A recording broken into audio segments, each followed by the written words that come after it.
Continuing our coverage now of the crisis in Egypt this afternoon, that country has been the #2 recipient of U.S. foreign aid for nearly 3 decades now.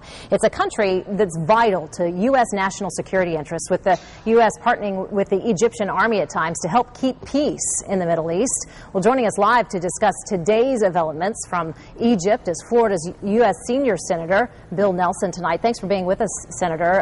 Just last week, you posted in a congressional blog that it was time for Mubarak to go and submit to free and fair elections. You were, in fact, one of the first senators to push for Mubarak's ouster. What do you think of today's events?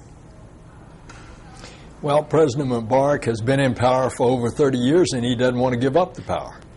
And he doesn't want a bunch of demonstrators to run him out of office. And so what you see is he'll do grudgingly just what he thinks it takes, but each time it doesn't appear to be enough. And the critical part now is, with the demonstrators that will remain, how will the Egyptian military treat them? Will they continue to treat them respectfully, or are they going to be under orders to start clearing the square of the demonstrators? The next couple of days will tell the story. In your mind today, did Mubarak go far enough, kind of turning over some of his powers to Omar Suleiman, the vice president there, and then retaining just the figurehead position, or did he need to go further tonight in your mind? Well, he needs to resign. He just doesn't realize that time has passed him by, and there's a new day.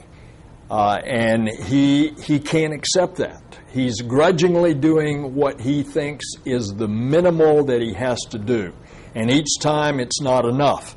Now, turning over most of the power to Suleiman, the vice president, is what I said he ought to have done 2 weeks ago.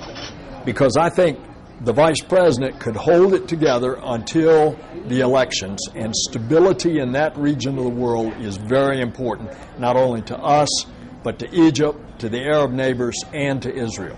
In that vein, Senator, I'm curious about this. I believe it was Truman many years ago, speaking of a South American dictator, said something like, yeah, he's a dictator, but he's our dictator. And in many ways, Mubarak has been that to the United States. He is our closest U.S. ally in that region. So are you worried at all at what will come behind Mubarak? What kind of regime will fill in the dead space there?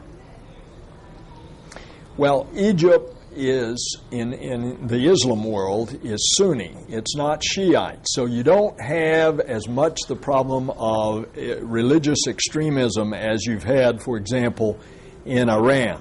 However, you've always got to be concerned that some extremist group starts to gain power. I think, the time for democracy is here, and the Egyptian people are going to demand it.